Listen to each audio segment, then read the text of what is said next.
성경에 보면 엘리야라고 하는 선지자가 나오는데요. 이 엘리야가 살고 있을 그때에 이스라엘의 통치자는 누구였냐고 하면 아합이라고 하는 이스라엘의 7번째 왕이었습니다. 그런데 성경은 이 아합을 어떻게 평가해 주고 있냐고 하면 이전에 있었던 어떤 왕보다도요 가장 악한 왕이다 라고 이렇게 이야기를 하더라고요. 자, 한번 성경에 있는 이야기를 한번 봅시다. 열왕기상 16장 30절로 33절에 있는 말씀이에요. 오므리의 아들 아합이 그의 이전의 모든 사람보다 여호와 보시기에 악을 더욱 행하여 느밧의 아들 여로보암의 죄를 따라 행하는 것을 오히려 가볍게 여기며 시돈 사람의 왕 옙바알의 딸 이세벨을 아내로 삼고 가서 바알을 섬겨 예배하고 사마리아에 건축한 바알의 신전 안에 바알을 위하여 제단을 쌓으며 또 아세라상을 만들었으니 이는 그 이전에 이스라엘의 모든 왕보다 심히 이스라엘 하나님 여호와를 노하시게 하였더라. 아합은 그런 사람이었어요. 어찌나 악하다 보니 그 아버지까지 소환을 합니다. 그 아버지가 누구래요? 오므리. 여러분 잘 사셔야 되는 이유가 여기 있습니다. 여러분이 악하게 살면 애꿎은 여러분의 부모님 이름까지 나오게 돼 있는 거예요. 누구의 아들이더라 이렇게 얘기하는 거죠. 뭐 여러분들이 출세하고 성공한 사람이 되어지면 여러분의 부모님이 기쁨을 받지만 여러분이 악한 자로 여러분의 이름이 불려진다면 여러분의 낳아주시고 키우신 여러분의 부모님까지 여러분들이 욕먹이는 천하의 불효를 행하는 자의 모습이 된다. 여러분 꼭 기억하셔야 됩니다. 엘리야는 이런 아합 왕과 그 다음에 그의 아내였던 이세벨에게 이제 그만 우상을 그치십시오. 우상 숭배를 그만하시고 이제 하나님 앞에 돌아오십시오. 그리고 하나님 앞에 당신은 선한 왕이 되셔야 됩니다. 이런 기회를 하나님이 주시기 위하여 하나님이 세우신 선지자가 누구였느냐? 바로 그 사람이 엘리야 선지자였다라고 하는 겁니다.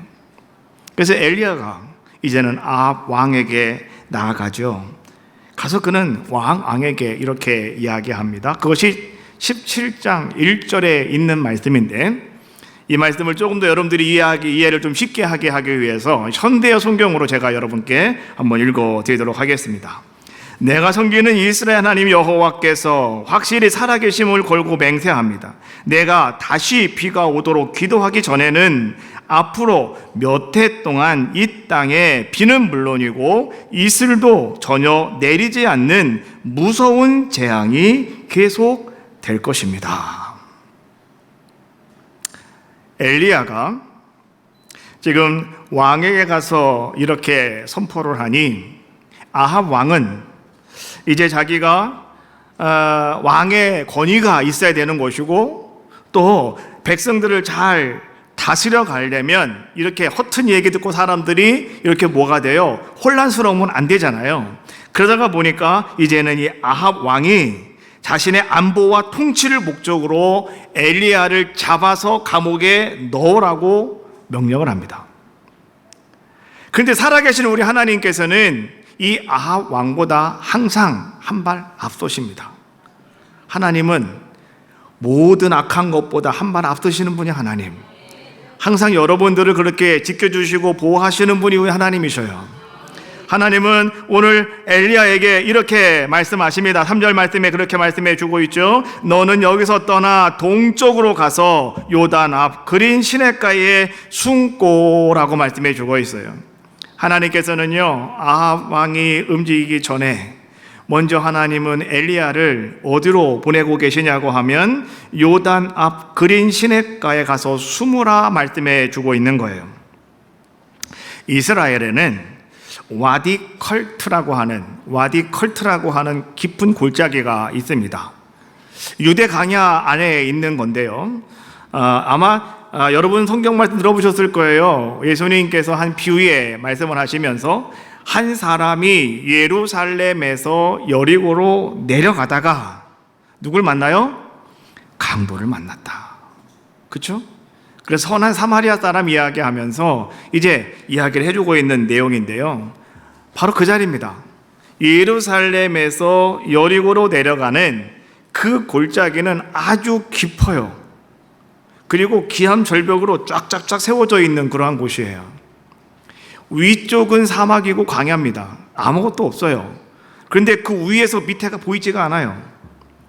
그런데 오늘 그 깊은 골짜기 저 맨 상류 꼭대기에 파라라고 하는 샘이 있는데 그 샘으로부터 물이 계속해서 흘러내려오는데요. 이 물은 사시사철 끊어지지가 않습니다.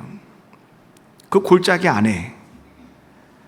그래서 사람들은 이 골짜기를 바라보며 사람들은 뭐라고 말하냐고 하면 그것을 갖다가 그릿 시냇가라고 이렇게 이야기하는 거예요.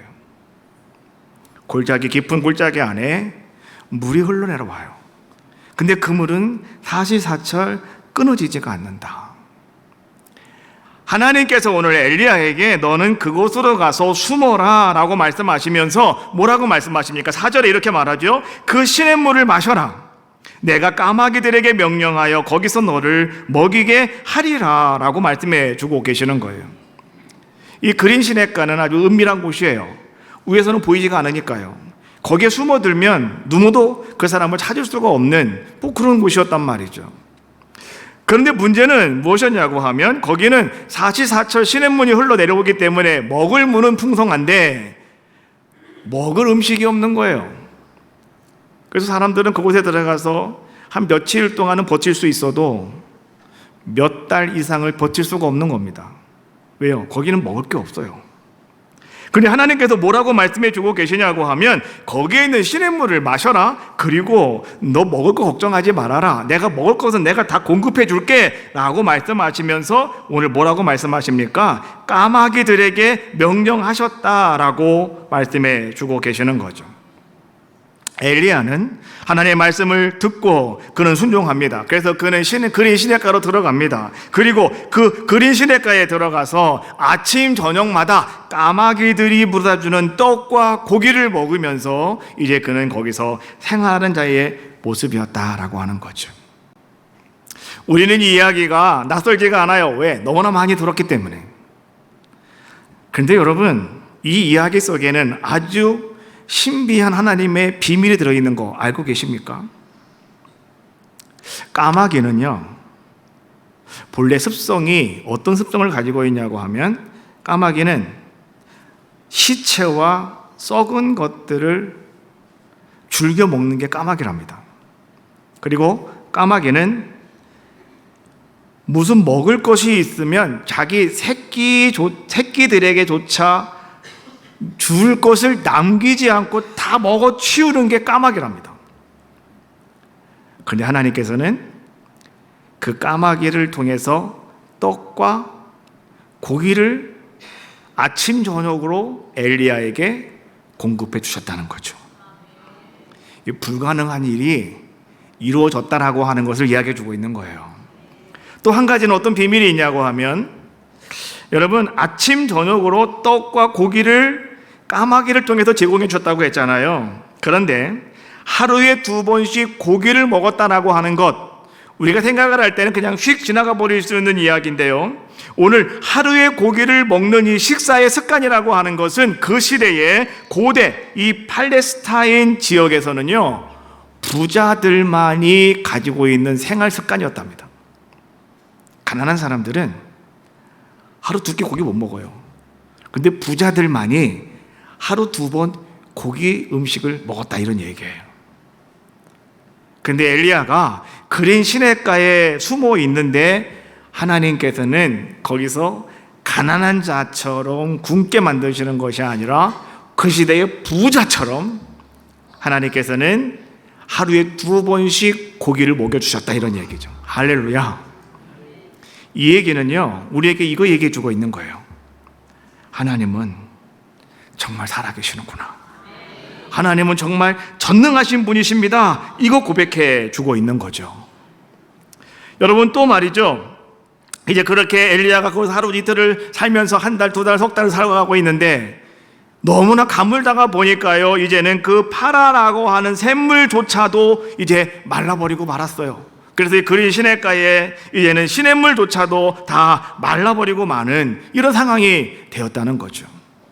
그때 하나님께서는 다시 엘리야에게 이렇게 말씀하십니다. 엘리야야, 일어나라. 그리고 너는 시돈 사르밧으로 가라라고 말씀하고 계시죠. 이것이 여러분 오늘 본문에 있는 9절에 있는 말씀이에요. 이렇게 말합니다. 너는 일어나 시돈에 속한 사르밧으로 가서 거기 머물라. 내가 그곳 과부에게 명하여 네게 음식을 주게 하였느니라.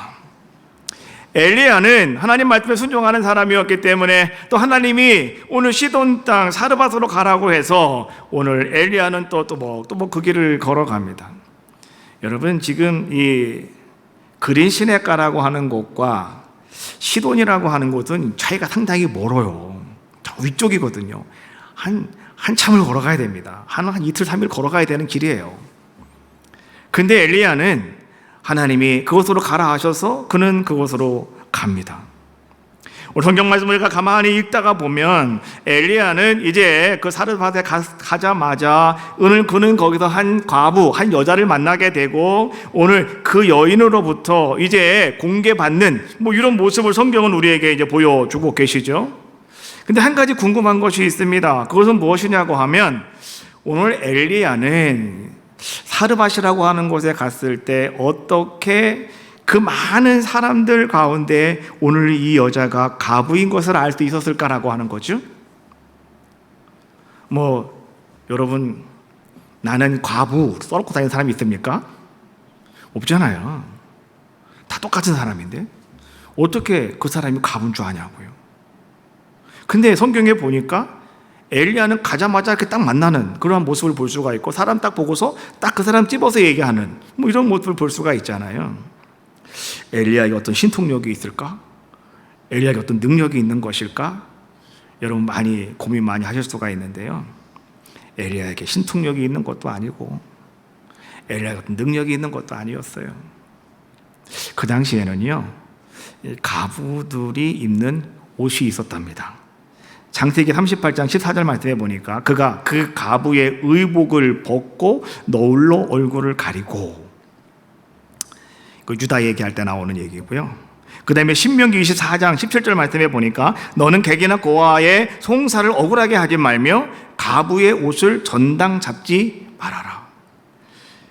우리가 이런 모습을 가만히 바라보면 여하튼 간에 이 과부의 옷이 있다는 거예요. 과부의 어떤 의복이 있다는 거예요. 그래서 그 과부는 그 옷을 입고 다녔다, 이런 얘기죠. 그래서 어떤 일이 있어도 이제 이 어려운 이 과부가 와서 누군가가 그 옷을 빼앗아 와서 전당을 잡으려고 하면 그것은 절대 전당도 받지 말아라, 이런 얘기예요.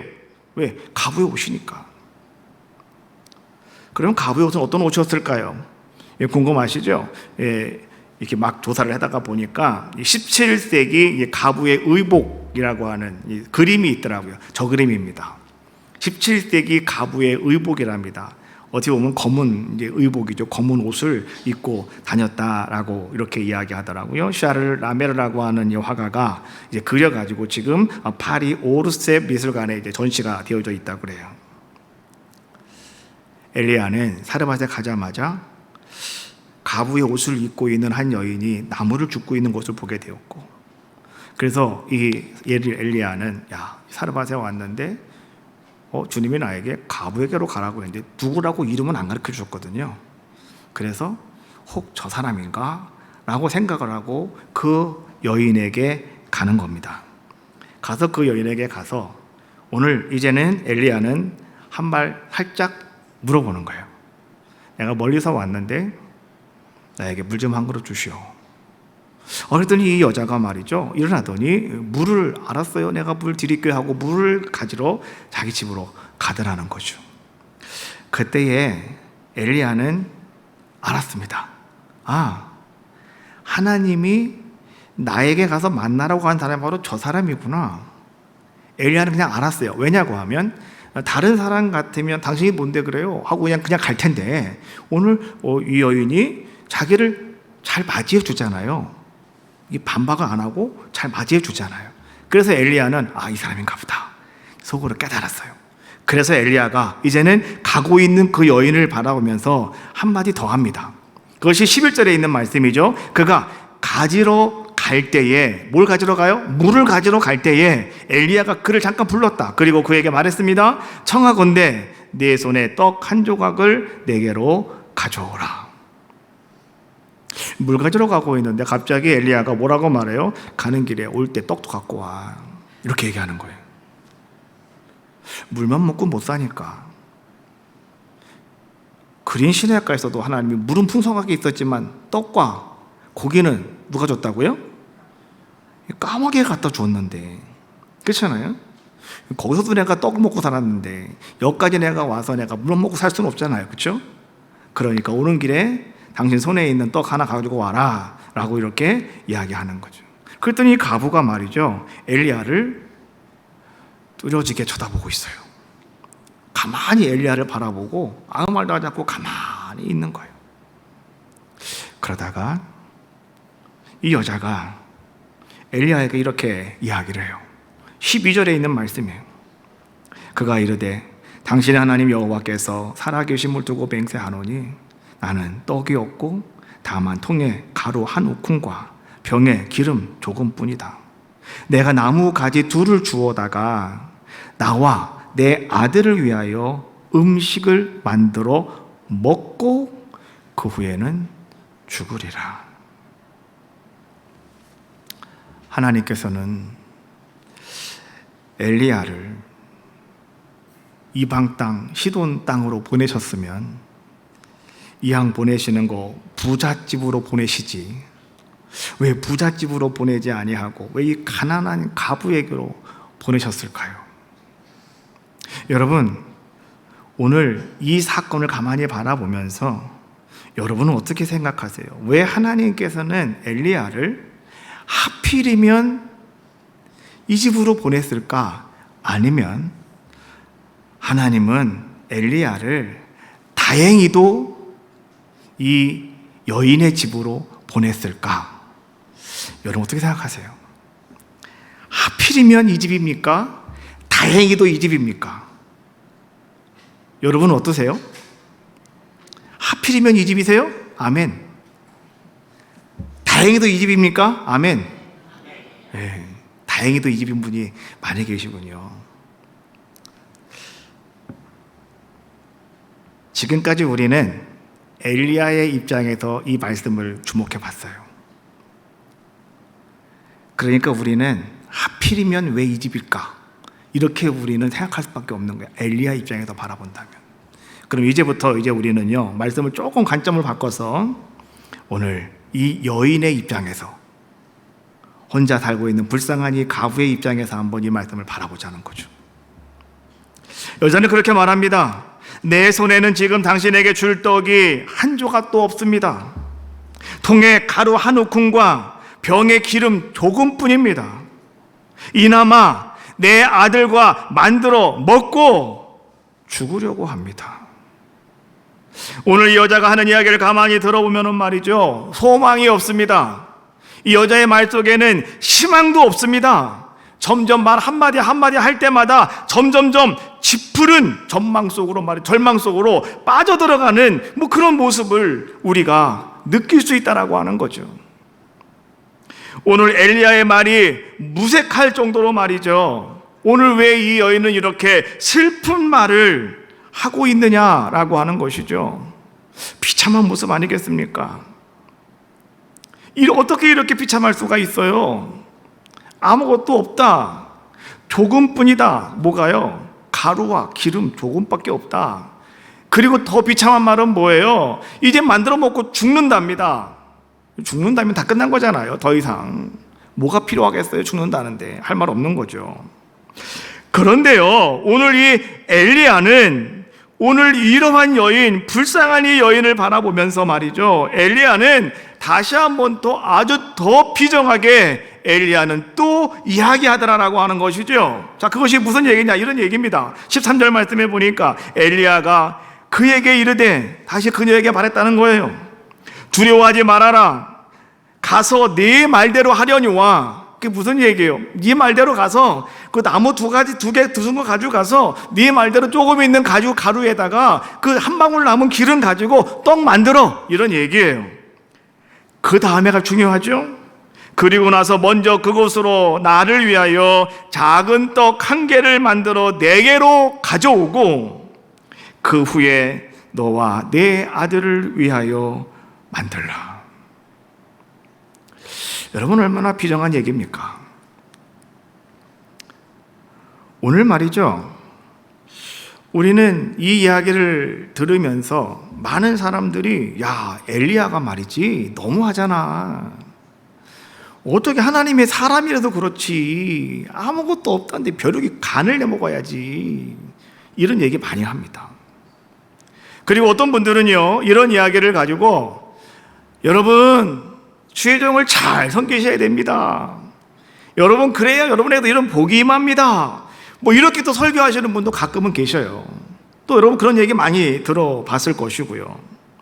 자, 그런데 오늘 여러분 이 말씀은 여러분 분명히 잘 들으셔야 돼요. 오늘 이것은요, 오늘 엘리야를 여러분이 그렇게 잘 섬겨야 됩니다. 내가 먹을 것이 없어도 먼저 엘리야부터 먹게 만들어 주셔야 됩니다. 여러분, 이거 얘기하는 게 절대 아니라는 거죠. 우리 여러분 그거 분명히 아셔야 돼요. 엘리야는 먼저 해야 할 것과 나중에 해야 할 것을 엘리야는 잘 정리해 주면서 오늘 엘리야는 그 여인에게 떡을 만들어 가져오라고 이야기해 주고 있는 거예요. 오늘 우리가 본문의 말씀을 자세히 묵상하다가 보면, 여러분들이 계속 한번 집에 가서 말씀을 한번 묵상해 보세요. 그러면 오늘 이 말씀이 반복적으로 우리에게 하는 말씀이 있고, 이 말씀이 반복적으로 하는 것은 뭔가 의도적으로 여러분들에게 주시는 메시지가 있어요. 그것이 뭐냐고 하면 4절에 있는 말씀과 9절에 있는 말씀이에요. 4절 말씀 같이 읽어봅시다. 시작. 그 시냇물을 마시라. 내가 까마귀들에게 명령하여 거기서 너를 먹이게 하리라. 9절 말씀 같이 읽어봅시다. 시작. 사르밧으로 가서 거기 머물라. 내가 그곳 과부에게 명하여 네게 음식을 주게 하였느니라. 반복적으로 얘기하는 게 뭐예요? 뭐예요? 명령하여. 까마귀에게 명령하였고, 하나님께서는 오늘 이 과부에게 하나님께서는 명령하셨다. 까마귀도요, 자기가 그 맛있는 떡과 고기를 자기가 꿀꺽 삼키지 않은 이유는 하나님께서 말씀하셨기 때문에 그런 거예요. 오늘 이 여인도요, 오늘 성경이 우리에게 말씀해 준 것이 무엇이냐고 하면, 오늘 이 여인도 하나님께서 이 여인에게 이미 명령하셨다는 거죠. 너에게 한 사람이 올 것이니 그 사람은 하나님의 사람이다. 그러니 너는 그 사람을 네가 잘 공경해라. 그 사람 말에 따라서 너는 그렇게 살아라. 이렇게 하나님이 이미 다 말씀해 주셨다는 거죠.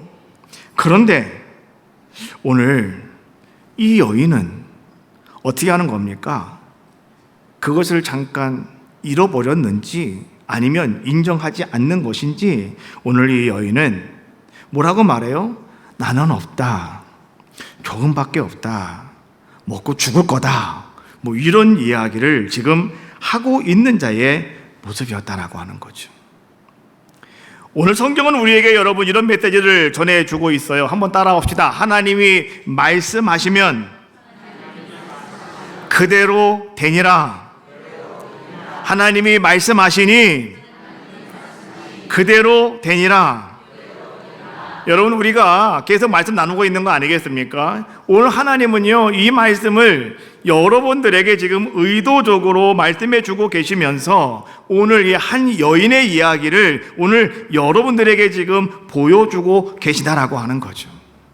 까마귀는 습성상 여러분 고기를 엘리야에게 갖다 줄 수 없는 존재였습니다. 그럼에도 불구하고 오늘 그 까마귀도 하나님이 말씀하셨기 때문에 그것에 순종하였는데, 오늘 이 여인에게 엘리야가 하는 이야기가 무슨 얘기입니까? 당신도 하나님이 말씀하셨으니 하나님이 그대로 되게 하실 겁니다. 그러니 그 말씀을 당신도 기억하십시오. 오늘 엘리야는 그 이야기를 하고 있는 거예요. 하나님이 가부에게 명령하셨다라고 말씀해 주고 있는데요. 여러분이 명령하여라고 하는 단어는 히브리어로 치위타라고 하는 단어를 써요. 근데 이 단어는 어디로부터 왔냐고 하면 차와라고 하는 이 동사로부터 옵니다. 근데 이 차와라고 하는 것이 어떤 동사냐고 하면 이런 거예요. 능동태 완료형이다. 뭐 문법적으로 나가면 복잡하니까 간단하게 얘기만 하면 이런 거예요. 하나님이 그녀에게, 그 과부에게 명령하셨다라고 하는 것은 하나님께서 그녀의 마음을 움직이셨다, 이런 얘기예요. 그러니까 명령하셨다는 것이 하나님이 그 마음을 만지셨고 하나님이 그 마음을 움직여 주셨다, 이런 얘기예요. 여러분, 오늘날도 마찬가지입니다. 우리가요, 하나님 앞에 나와서 하나님 말씀을 내가 듣기를 사모합니다. 하나님 말씀이 나에게 들려오기를 원합니다. 그래서 우리는 하나님 말씀 듣는 훈련을 많이 하고요, 여러분 기도 많이 하시는 가운데 있지 않습니까? 그런데 하나님께서 우리에게 명령하시는 방법은 두 가지입니다. 첫 번째는요, 특별한 은혜를 받은 사람들에게 하나님이 하시는 말씀은 우리 귀에 쨍쨍하게 들려옵니다. 예를 들어보면 여러분, 바울이 예수님 만났을 때 사도행전 9장 4절 말씀에 뭐라고 말씀해 주고 계셔요? 땅에 엎드려 들음에 소리가 있어 이르시되 사울아 사울아 네가 어찌하여 나를 박해하느냐. 이거는요, 사울의 귀에도 들렸고요, 함께 가는 많은 군사들 귀에도 들렸다라고 성경은 말씀해 주고 계셔요. 하나님이 쨍쨍하게 들리는 소리로 하나님은 말씀하실 때가 있어요. 근데 이때는 여러분 잘 하셔야 돼요. 한번 따라해봐요. 특별한 은혜를 받은 사람. 여러분들 특별한 은혜를 받았으면 하나님이 여러분들의 귓가에 울리게 말씀해 주신다고요. 자, 나도 하나님이 하시는 말씀 들은 적이 있습니다. 하신 분만 아멘 해보세요. 아유, 아무도 없으신가 보네. 다시. 하나님의 소리 나도 들었습니다. 내 귓가에 내가 정확하게 들은 사람, 예? 그런 특별한 은사가 있으신 분, 은혜를 받으신 분은 아멘. 예. 없으신 분들은 그럼 나는 뭐야? 난 신앙생활 헛했구나. 어쩌면 좋을까? 고민할 거 없어요.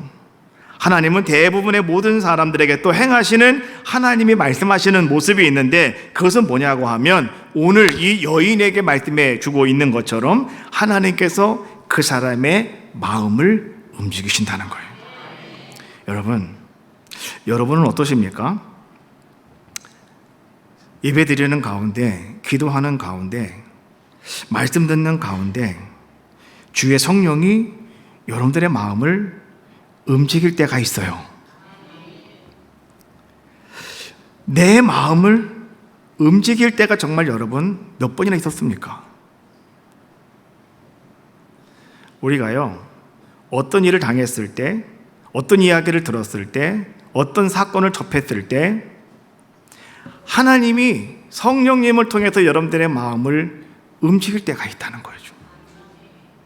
그럴 때 여러분들은 얼마나 그 성령께서 나의 마음을 움직이심에 여러분들은 순종했느냐라고 하는 겁니다. 한번 진솔되게 여러분 돌아보십시오. 내 마음이 움직였는데 여러분은 이내 단정해버리고 말죠. 아니야, 이건 나한테 하는 게 아니야. 이거는 우리 교회 김 집사님한테 하는 얘기야. 아니야, 이거는 우리 박 권사님한테 하라고 하는 얘기야. 나하고는 상관없는 얘기야. 우리는 그렇게 여러분들이 이내 단정해 버리고요, 그 성령께서 여러분들의 마음의 움직이심에 여러분들은 순종하지 못할 때가 너무나 많았다는 거죠. 엘리야가 오늘 가부에게 하는 말을 여러분 다시 한번 들어봅시다. 13절에 있는 말씀이죠. 먼저 그곳으로 나를 위하여 작은 떡 한 개를 만들어 내게로 가져오고 그 후에 너와 내 아들을 위하여 만들라. 엘리야는요, 너 나 잘 섬겨야 돼. 내가 누군지 알아? 하나님의 선지자야. 그러니 너 먹지 말고 나한테 먼저 갖고 와야 돼. 여러분, 이렇게 얘기하고 있는 겁니까? 전혀 아니라는 거죠. 엘리야는 오늘 이 여인과 하나님만 알고 있는 사실, 그리고 엘리야도 하나님이 알려주셨기 때문에 엘리야만 알아요. 하나님과 엘리야와 이 여인만 아는 게 있는 거예요. 그것이 뭐예요? 하나님께서 하신 말씀. 너에게 한 남자가 찾아올 거야. 그러니 그 사람이 너에게 무엇을 말하든 너는 그 사람 말대로 그대로 행해 라고 하는 하나님의 말씀이 그의 마음에 들어왔을 때 이 여인의 마음이 어떻게 했다는 거예요? 움직였다는 거죠. 그래서 물 달라고 했을 때 예 하고 물 가지고 가는 거예요. 물이야 쉽죠. 그냥 가서 떠오면 되는 거니까 물은 전혀 상관없는 거잖아요. 그때에 엘리야는 물뿐만이 아니라 너에게 있는 그것을 나에게 가지고 와라. 그것은 뭐예요? 하나님께서 그것을 통해서 하나님이 너에게 은혜를 베푸신단다. 엘리야는 그걸 얘기하고 있는 거예요, 지금요. 그 떡 먹고 싶어서 그러는 거 절대 아니죠. 가끔 목회를 하다가 보니까요, 그런 경우가 많아요. 뭐 교회를 이렇게 3번씩 이제 건축을 했는데, 교회를 3번씩 짓다가 보니까요, 참 교회를 질 때마다 눈물 나는 일이 많아요. 그게 뭐냐고 하면, 좀 여유 있고 넉넉하신 분들이 와서 그냥 한 1,000만 원 딱 헌금하면 얼마나 좋아. 여유 있으신 분들이 한 1억, 내가 목사님 1억 헌금할게요 딱 하시면 얼마나 마음이 좋겠어요. 제가 마음이 너무 편하잖아요. 그런데 진짜 아무것도 없으신 분이, 그런 분들이 몇백만 원을, 어떤 분은 몇천만 원을 갖고 와요. 하나님께서 나에게 말씀하셔서 내가 이거 순종하겠다고. 그러면은요, 내가 목사가 그분 상황을 내가 다 알고 있는데, 그분 상황을, 내가 그 집에 숟가락 몇 가지 다 알고 있는데, 이걸 내가 어떻게 만드냐고요. 그렇잖아요. 처음에 제가 목회 처음 할 때는요, 아직 그런 거를 몰라서, 아니 집사님 이거 내시면 집사님 내일부터 뭐 먹고 살려고 그래. 도로 가져가. 내가 어떻게 받아 이걸 도로 가져가. 처음에 제가 그랬어요. 처음에는 몰라서. 근데 그게 아니었더라고요. 여러분, 제가요 후회하는 것 한 가지가 있는데, 그게 뭐냐고 하면, 어떤 분이 자기가 뭐를 하겠다고 했는데 제가 그분 형편을 보고 하지 말라고 그랬어요. 하지 말라고. 그랬더니 이분이 그거 안 하면 더 생활이 잘 될 줄 알았는데요, 그거 안 하고서 그분이 더 힘들어지더라니까. 그런데 어려운 상황 속에서 그 말씀에 순종했던 사람들은요, 하나님이 이렇게 저렇게 또 역사해 주시더라고요. 어쩌게 우리 눈에 보이는 그냥 거부가 되게 하는 건 아니더라도 하나님이 그 상황 속에서 하나님이 역사하시는 것을 보여주시더라고요.